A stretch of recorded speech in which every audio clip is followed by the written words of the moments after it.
जादुई हाथी। हरिनगर नाम का एक छोटा सा गांव था। उस गांव के लोग बहुत धार्मिक थे और पूजा पाठ किया करते थे। इसलिए गांव में बहुत सारे मंदिर बने हुए थे। गांव के एक कोने में एक छोटा सा टूटा फूटा घर था, जिसमें मुन्नी, गणपत और उनकी माँ राधिका रहा करती थी। मुन्नी 10 साल की हो चुकी थी और उसका भाई गणपत उससे बड़ा था। दोनों भाई बहन एक दूसरे को बहुत प्यार करते थे और साथ साथ खेला करते थे। मुन्नी और गणपत भगवान गणेश के बहुत बड़े भक्त थे। दोनों रोज सुबह उठकर मंदिर जाते थे और भगवान गणेश की पूजा किया करते थे।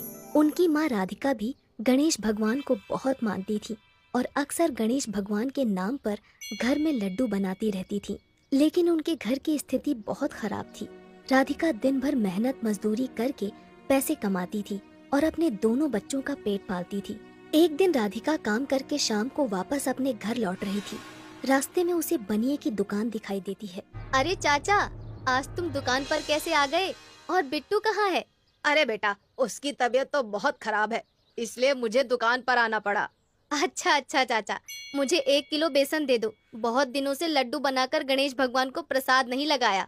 इसके बाद राधिका बेसन लेकर अपने घर पहुंच जाती है और लड्डू बनाने लगती है। थोड़ी देर बाद मुन्नी और गणपत बाहर से खेलकर घर आते हैं।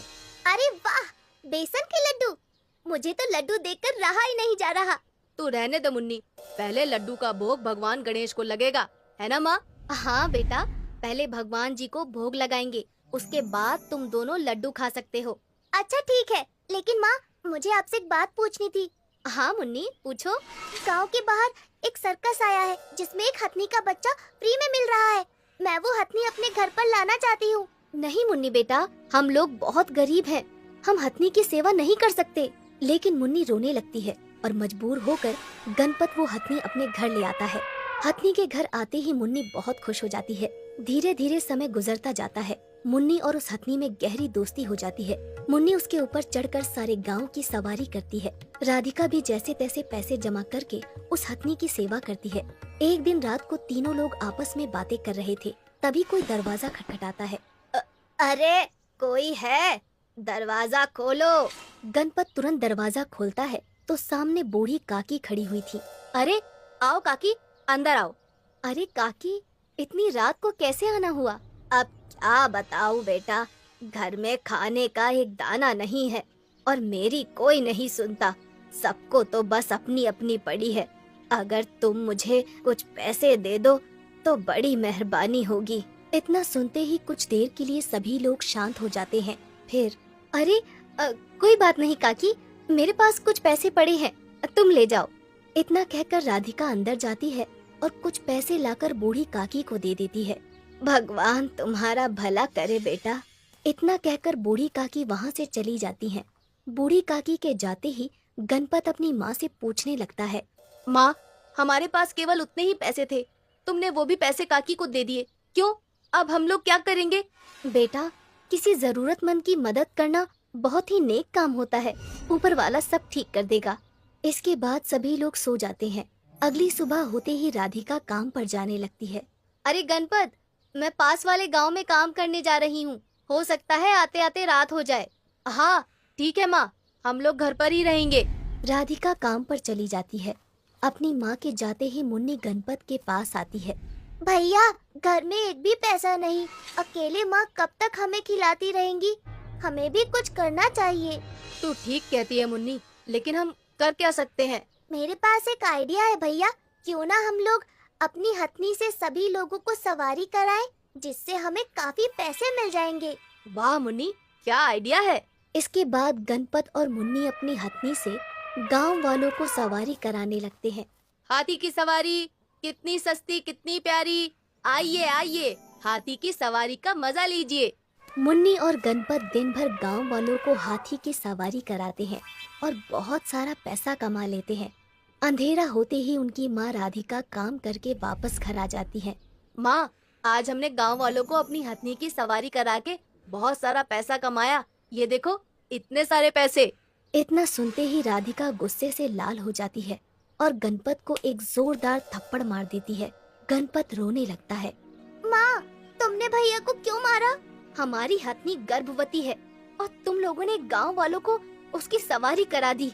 हे गणपति बप्पा, माफ करना, मुझे पता नहीं था माँ, मुझे माफ कर दो।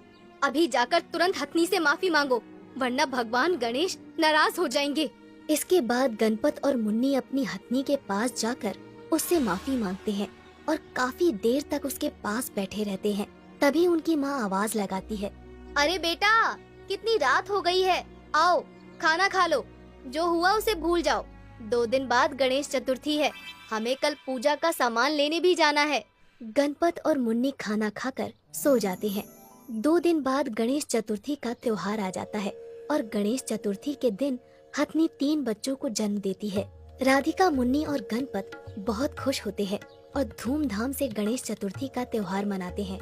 हम बहुत किस्मत वाले हैं, आज के दिन हथनी ने 3 हाथियों को जन्म दिया है। हाँ माँ, और देखो ना, ये तीनों छोटे छोटे हाथी कितने प्यारे लग रहे हैं। कुछ महीनों बाद तीनों हाथी के बच्चे थोड़े थोड़े बड़े हो जाते हैं। एक रात को तीनों हाथी के बच्चे घर के बाहर रस्सी से बंधे हुए थे और वो रात पूर्णिमा की रात थी। जैसे ही रात के 12 बजते हैं तो चांद की रोशनी उन तीनों हाथियों पर पड़ती है। तो देखते ही देखते पहला हाथी सोने के लड्डू निकालने लगता है और दूसरा हाथी जादुई मोदक निकालने लगता है और तीसरा हाथी बहुत सारा जादुई खाना निकालने लगता है। अगली सुबह जब राधिका तीनों हाथियों के पास सोने के लड्डू और ढेर सारा खाना देखती है तो जोर से आवाज लगाती है, गणपत, मुन्नी, जल्दी यहाँ आओ, देखो यहाँ क्या हो गया है। गणपत और मुन्नी दौड़कर वहाँ पहुँच जाते हैं और वहाँ का नजारा देखकर उनकी आंखें फटी की फटी रह जाती हैं। लगता है माँ, ये तीनों जादुई हाथी हैं। अरे बाप रे, इतना सारा खाना और सोने के लड्डू, अब हमारी सारी गरीबी दूर हो जाएगी। लेकिन इससे पहले तो कभी ऐसा नहीं हुआ, कहीं कोई भूत प्रेत का साया तो नहीं। माँ, कल पूर्णिमा की रात थी और इससे पहले हमने कभी भी तीनों हाथियों को रात को बाहर नहीं बांधा था। थोड़ी देर बातें करने के बाद वो लोग सारा जादुई खाना और सोने के लड्डू उठा लेते हैं। राधिका और गणपत शहर जाकर सोने के लड्डू बेच देते हैं। इससे उन्हें ढेर सारा पैसा मिल जाता है और वो लोग बहुत बड़ा घर बनवा लेते हैं और साथ ही तीनों जादुई हाथियों और उनकी माँ हथनी के लिए भी एक बड़ा सा बाड़ा तैयार करवा लेते हैं। हर पूर्णिमा की रात को वो तीनों जादुई हाथी ढेर सारा जादुई खाना, जादुई मोदक और जादुई सोने के लड्डू देते थे। राधिका, मुन्नी और गणपत ढेर सारा जादुई खाना गांव के गरीब लोगों में बांट देते थे और अपने घर के बगल में एक बहुत बड़ा गणेश भगवान का मंदिर बनवाते हैं। धीरे धीरे आसपास के बहुत सारे गांव में ये बात फैल जाती है कि वो तीनों हाथी जादुई हैं। दूर दूर से लोग जादुई हाथियों के दर्शन करने आने लगते हैं। धीरे धीरे समय के साथ वो तीनों जादुई हाथी और बड़े हो जाते हैं। एक दिन मुन्नी अपनी माँ राधिका से कहती है, माँ, जैसे जैसे हमारे तीनों जादुई हाथी बड़े हो रहे हैं, वैसे वैसे वो और ज्यादा जादुई खाना और सोने के लड्डू दे रहे हैं। हाँ बेटा, सब गणेश भगवान की कृपा है।